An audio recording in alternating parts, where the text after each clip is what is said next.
Hey guys, welcome back to Ashlee Tries, the show where I try things that are so out of my comfort zone. Today I'm taking a trip down to the fire department, get a little interview, see kind of what their day-to-day is like. Typically our shifts start at 7 a.m. Guys will come in, check the trucks, usually sit down, kind of get a plan for the day. Depending on how the morning is going and how long truck checks take, there's time to get in some physical fitness in the morning, catch up on reports or emails, and then we usually take lunch at noon. So from noon to 1, get a lunch break, and then in the afternoon, typically try to get in at least 2 hours of training a day. You know, that's 10% of our time. We work 24 on, 48 off. And then that'll usually take us up to about 3 o'clock or so. And after that, we work on any station projects that may need done. We have lots of apparatus that need different things done to them, whether that's configuring a compartment to make it function better on a scene, cleaning around the station, those types of things. And then after 5 o'clock is usually what we consider the firefighters' time. So some of them are taking classes, whether that's for a degree program or to become a paramedic, and they have time to study on that independently. Families can come down and eat dinner with them if they want. They can catch up on any of the other daily activities that maybe they didn't get done throughout the day, and ultimately try to find some time to relax before the night, because we stay here all night long and the calls typically don't stop coming. So they try to get a little bit of rest, that way if they're up all night they can still function when they go home the next day. We actually have what's called a peer support program.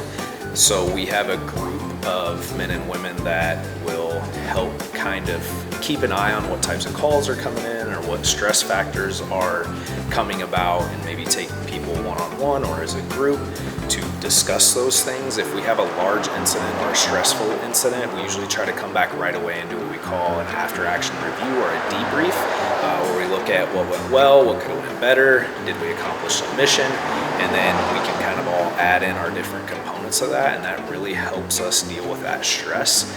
And then in preparation for stressful situations, we try to focus on those things I mentioned before, like making time out of the day to do physical fitness, making sure that we're trained up and ready to go to reduce the burden of stress when we get on a scene, and then ultimately finding some time to have some downtime so we can be ready for when it comes. It's always nice when you can go on a call for somebody else's most stressful day and make that better, even if it's only marginally. But the other thing is the camaraderie with the guys, the ability to help them, whether that's with family things or work things, just that camaraderie you build. And then the general public that we get to deal with, not in emergency situations. We do what we call a lot of public relations events, or PR. So going out and doing trunk or treats, giving tours to kids, inviting people into the station for an open house, those types of things are super rewarding, because you not only get to educate them, but you get to connect with them and honestly show off kind of what we do. So we have 3 shifts, A, B, and C shift, and they rotate 24 on, 48 off in the sequential cycle. So A shift's on yesterday, B shift today, C shift tomorrow, and then it kind of repeats. So each shift tries to get in at least 2 hours of training a day, depending on what they have going on, how many calls come in, training on several different topics. And then we have a reserve staff, which is paid on call. They train twice a month on the first and third Tuesday. So each of those days we train from 7 to 10 p.m., so for 3 hours. And then we have some intermittent training in there, whether we're doing drills or full-scale exercises, those types of things that we try to get together with multiple agencies to collaborate on something. So I think there's a lot of good in this industry. You know, there's oftentimes we respond to people that are in cardiac arrest, and the chance of survival for that is really slim. But when things line up and you can get somebody back and they can go home from the hospital and be back with their family, like that's the ultimate goal of what we're doing. So I have a few of those that kind of hang with me, that I keep in the back of my mind. And then, you know, again, we don't always think of a call for service as going to a school or an event like that. and having a positive impact on kids. But that was always kind of my favorite thing, was you knew when you went in, talked to kids for the day, that was the best part of their day, was seeing a firefighter or two. So those are kind of the things that I let stick with me, that I think are most important. For some, they're busy. Like if you're assigned to the ambulance, you could run 10, 15 times today, while if you're not assigned to the ambulance, there's folks that maybe are hanging back here to cover the next call, and they're not doing as much. But that call can kind of derail the other things that are going on. So sometimes, just being in limbo and not really being able to follow through with your plan and staying dynamic can be a challenge. And then of course, if you're up all night, those last few hours you're here can be tough. We're actually looking at going to a 48-96 schedule, so you'll be on for 2 straight days and then off 4. So I know there's some anxiety with that, but we have to have just a little culture shift where come to work day 1, we're gonna try to get as much as we can get done within reason, and then know the next day may have a little bit more downtime. But if we can get people off for 4 straight days and increase productivity on the first day, we have people at 100% coming into work versus always 50 to 75%, because those 2 days you're off, there's just not a lot of recovery. You get off in the morning, maybe lack of sleep, you get 1 night at home to not have any obligation that 3rd day, and then you're going back to work or going back to sleep with the anticipation to already go to work the next day for 24 hours. So that's kind of the toughest part of it, but I think it'll be a good move for us. So, we always try to put out like a public safety message. So, big things that save lives is close before you doze, keep your door shut, make sure your smoke detectors are working. That's the only thing that's gonna help there's a fire if you're sleeping. There's a lot of science out there and studies that you don't smell like you do when you're awake. So relying on the fact that you may smell smoke or those types of things can be very dangerous, and smoke alarms sometimes can become a nuisance. You cook, they go off, and the first thing people want to do is silence them, and then they go off again, they're like, pull the battery out. I would just encourage them, don't do that. Ventilate the house, keep it going. If it's bugging you, change the battery or replace it. They're only good for 10 years typically. So having those is vital, because the most dangerous fires are the ones that do happen when we're sleeping. So these guys are the true professionals. Okay. You don't want me teaching. So one of the many skills we do is we take care of advanced airways. So if the patient can't control their own airway, we can take it over for them by inserting a tube into their airway, or using other types of devices to take over and control their airway. So just to kind of give you an idea, when you're going to look to do an intubation, this is a video. So if you look through here, we have a camera that goes on there too, but you can turn the light on, and basically you take this, you get it in, and you're going to bring it back to like right here. And when you look in there, can you see the white marks on? Yep. So those are your vocal cords, the white down there, and that's what you're aiming for when you go to do your intubation.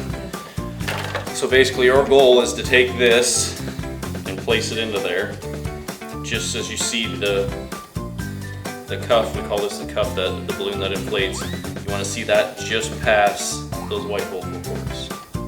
And then if you push on this, you can see that the balloon in there seals it up, and that seals off the airway, so any secretions or fluid or anything like that can't go back down in, and then we take control of the airway, and then we can breathe for them through this tube. So that would be an intertracheal tube. So there's this device that you can use, or this one that we can actually take, but this one you actually grab. This is called the epiglottis, and with this one you actually grab that and pick it up to place your tube in there. This one is my easiest way to do it, but a lot of other people still like the older way, or we've gone to doing the eye gels, which is fairly simple. As you just literally take this and it goes right in the mouth and gets inserted and ends up in the esophagus like that, and it just seals off the airway, and then you breathe right through there. So if you want to start with the easiest one first. This one is pretty simple. You don't have to see it to put this one in. It just goes right in. You kind of grab their bottom lip to open their mouth, take it, place it, push it in until you meet resistance.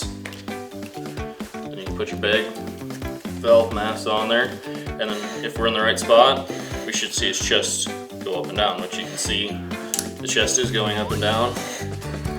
But so that one's pretty simple if you want to give that one a try. You're gonna grab that lip and don't ever want to put your fingers in there just in case they would have a bite. So you always kind of try to grab the lip or the chin and push it down to make an opening to fit the end of that in there. Okay, let's see. How much should I move their mouth? Like, Just enough to get that started. God, I don't know how much. Just start that in there right now. Yep. I can't get it in. Okay. You also Just gotta keep remember pushing. if you're doing this, they're unconscious and they're not gonna eat. So don't be afraid to. Oh gosh, I have an audience. Oh, it's Alright. just me. I don't even know how to do it, so don't. Oh, we'll get her to do it next time. No. Yep, there you Okay. go. I'll just shove it in. Can you not put that on camera though? Okay. Keep going a little bit. There you go. Oh my gosh. Then we'll put that on there. Oh, I did not think it was gonna. And then, like I said, this is kind of positional. You got to get it to line up. You got to get it to line up right back in there just right. And then we have a strap that goes around and holds it in place. The next one here.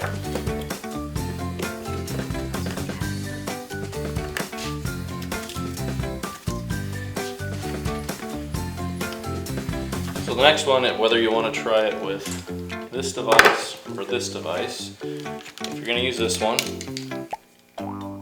we preload our ET tube in here. As you can see, it's right, it just sticks right there. So when you go in with this one and you get into position, you see that, you're going to want to turn this slightly that way a little bit. If you see that, lines that tube up when you go to push it, so that kind of, and then you might have to tip it a little bit as you look in there just to get it to slide in. So this one, the key thing is we don't use the teeth as like a fulcrum to put it in. So you just take it kind of off the corner of the mouth, push it in there.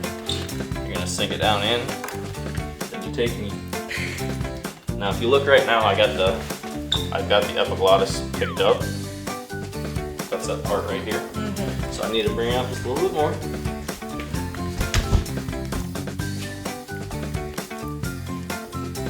Oh, I can imagine how this one's gonna go.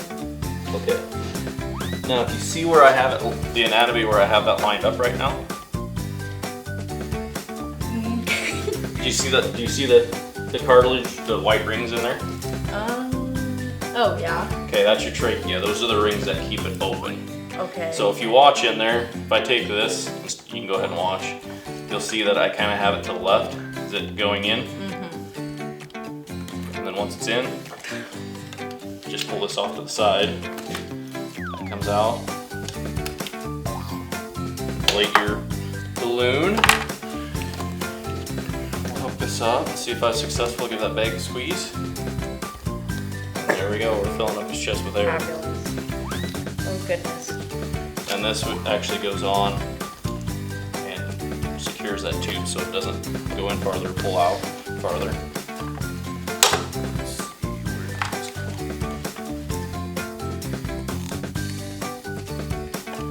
It's just simple as that to remove it.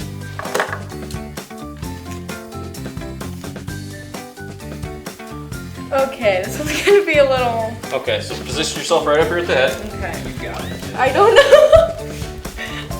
And take this into that corner of the mouth. God, now I forgot. Yep, just take it in that hand. And we're gonna go right there. Keep pushing it in. Now keep your hand, grab onto this really good. Now put your eye down there. And then you're gonna take this and kind of pick up and tilt back a little bit. And then you're just gonna have to kind of move it a little bit to find those rings I showed you. Yeah, I'm not finding them. Okay. Okay, so you see there's like a little rough lip thing kind of sticking right there? That's the bottom of, that's this spot right here that you're seeing. that spot. So just take the end of it and bring it back a little bit and push it up into there. You're right here, right now. And we need to come back just a little bit, so. Well, now I'm lost. Just keep moving around until I think you're gonna need to bring it more towards yourself. Okay. Keep coming this way. Yeah, I'm still not seeing it. Nope, you're right there. Maybe I don't know what I'm looking for. Okay, so look in there now. You see that? Oh. Okay, now watch. Oh, there we go. You kind of got to be forceful with it on these because they're not like a normal. Everything kind of moves around a lot easier in the real world. But do you see where you need to put the tube? Yes. Okay, do you got a hold of it? No. Okay, you remember how I told you might need to keep looking in there? Remember how I told you might need to turn it slightly that way? Does that line that tube up? I kind of can't. You don't have to hold on to that. Okay. Here, let's try this quick. There we go. Now we can all see it. Oh, good. That's what we need. Okay. If you want to come over here. Okay, so this on the anatomy is this part right here. This part, you see the rough edge right there? Yeah. So we need to take it. There's your cartilage rings. Turn it slightly, then push on this. You'll see it come into the focus. Keep going. Oh my goodness. Keep going. Keep going. Keep going. There you Oh go. my gosh. All right, now grab this and pull it off to the side and hold it right there and then pull this out. Oh my gosh, that's crazy. Push that full of air. Thank you. Hook that up.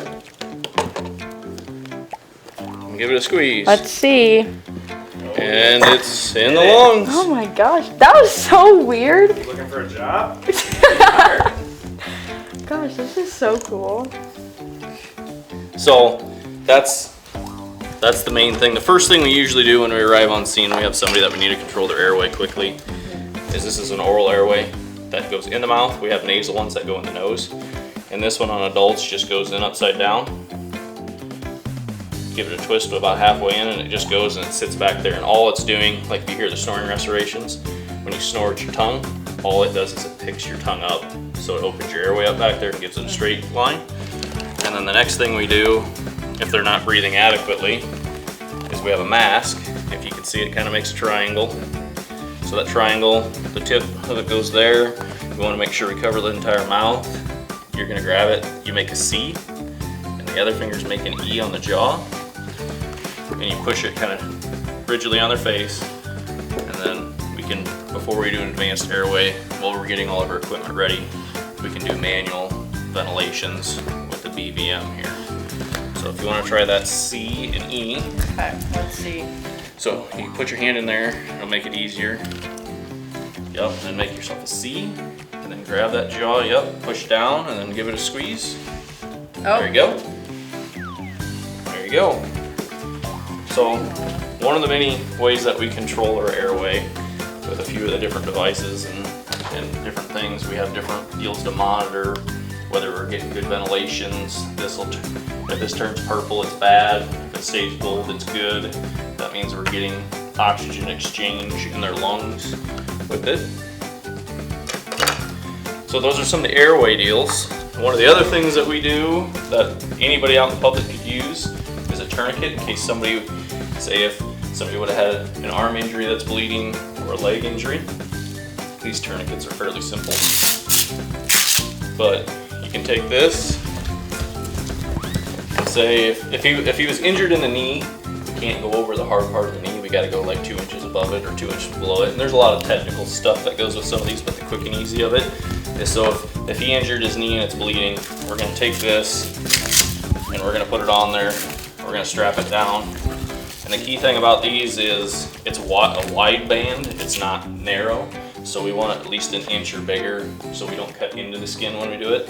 And then basically all you do is once you get that sealed on there is you take this and you turn it, which then starts cranking this band down, and you go until the bleeding stops. And then once it stops, you just take this, it goes right in there. This is the safety so it doesn't accidentally pop out if you start to move the victim. And then once you put it on, you leave it on. We're supposed to write the time that we put it on for the hospital. And then when they get there, they can determine whether they want to take it off and try to correct it with surgery or see if it's controlled. But once we put a tourniquet on, we never take it back off till we let the hospital do that part of it. And then if it would start bleeding again, we can undo it and we can tighten it down more. And then we'll tighten it again until it stops bleeding. And then we just secure it just like that.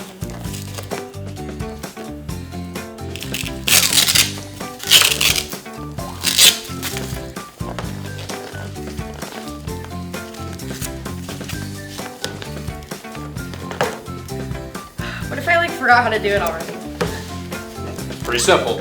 Okay. Yeah, it's like 3 steps to it. Okay. Well, what? No, I forget which way it goes on. Doesn't matter. It's universal. Sure. Don't matter which way you put it on. Just as long as you can see this when you tighten it down is about the only important thing. Okay, where should I put it? Above? We'll say his knee, he's bleeding at the knee, so we want to go a little ways above it, like 2 inches above it.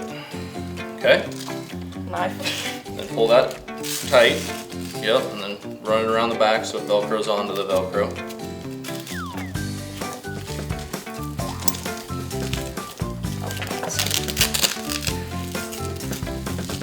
There you go. And then this, you're just gonna spin it. It doesn't matter which direction, but keep spinning it until it starts to get tight. And we'll say you got this is still bleeding. I keep spinning. So you keep spinning. Still bleeding. I feel like I break it. No, it's Or really strong. stuck. All right, now that stopped it. Okay, spin in here. Yep. And it's gonna go that way since you turned it that, yep, since the way you turned it, and then you take this white piece and you lock it in place. And you put a tourniquet on. Perfect. Oh, gosh, I feel so accomplished. I'm gonna tell everyone about this. And you'll learn a lot of these things if you do take CPR first aid. They'll teach you a lot of like the basics for doing the airway stuff, and the college has all those different things. It's pretty simple, easy class to go to, but you can benefit a lot of people in your own life along with other students and people out in the public by just learning a few easy, simple tasks on how to basically. Okay, thank you so much for doing this. Like, when do you want me to start? We could probably start in 2 weeks. Does that work? That works for me. All right. Thank you. Well, you heard it here first. I got a job lined up. Anyway, thank you so much to everybody at the fire department that made that happen. It was so cool to have hands-on experience and things that they are doing every single day. But I had so much fun. Thank you so much for watching, and I'll see you next time.